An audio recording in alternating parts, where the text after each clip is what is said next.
Okay, now amongst all this craziness that's going on with the riots and coronavirus and, all this just piled on top of each other, it's a giant pile of shit. The Michael Flynn transcripts were released, and I think somehow the Trump administration, it paints Flynn in a good light or something. It does not. These people are so goddamn, either they're dumb or they're just so brazen because they've gotten away with everything that they think, well, we'll just release the transcripts and, they look terrible, but it doesn't really matter because no one's going to hold us accountable. And they're probably right because, whenever you have a leader or president like Trump, the only way that they're able to do the things that they do is because you have sniveling, cowardice senators hiding in the corner, enabling Trump to do what he does, like Rubio and McConnell and Lindsey Graham. But I digress from that. Let's take a look at the transcripts. It proves beyond a shadow of a doubt that Michael Flynn lied. He lied to the F2 investigators. It also proves that he was colluding and had a back channel with the country that just attacked our elections before Flynn and Trump's administration was in office. And it also is the cornerstone piece in proving to the rest of us who have gone through all this that this is corruption of the highest order, really, because you have this situation which led to Trump knows that he couldn't pardon Michael Flynn, right? Because that would have been the shitstorms of all shitstorms if he pardoned Michael Flynn. So what can he do to get Flynn off? Well, he can appoint a crony, corrupt, morally depraved human being like William Barr as Attorney General. And he can just have Barr drop the case. Just like that.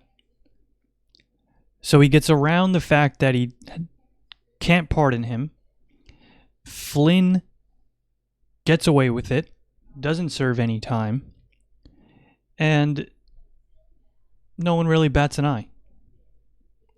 This is corruption to levels that you only see in countries like Russia and North Korea and China.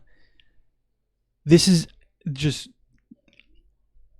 so infuriating for people who don't want to see this country's federal government become something out of a nightmare novel. So let's take a look at a portion of the transcript that just lays it out clear as day of what is going on here and shows you that Flynn did lie to investigators, and he then pled guilty because he knew he lied. And when the Russians found out that he had lied to investigators, they then had the material they needed to blackmail him and the Trump administration if they ever so saw fit. So let's take a look at these transcripts. Page 7. And starting at the top here, Flynn wants to convey the following to Moscow. Don't allow this administration, by he means this administration, the current Obama administration, don't allow this administration to box us in right now. Kislyak says, they have conveyed it very clearly. Flynn then says, so depending on what actions they take over this current issue of cyber stuff, they are looking like they are going to dismiss some number of Russians out of the country. I understand all that, and I understand that the information that they have and all that. But I ask Russia to do is not, if anything, I know you have some sort of action to only make it reciprocal. Don't go any further than you have to, because I don't want us to get into something that have to escalate a tit for tat. Do you follow me? That portion alone right there is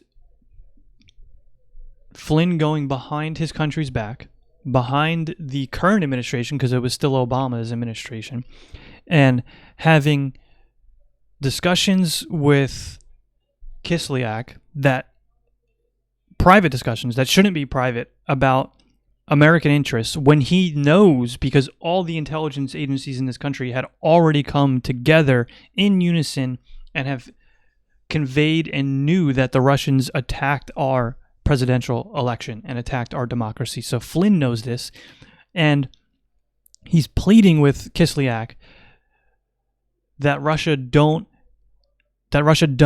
act on the Obama administration imposing sanctions and kicking out Russian diplomats from the U.S. Because he knows that when Trump and his administration get into the White House, they can release those sanctions and, loosen the reins around Russia and not take the steps that Obama and his administration were taking at the time. This is so disloyal and unpatriotic from a general in this country. I can't even begin to express to you how awful this is.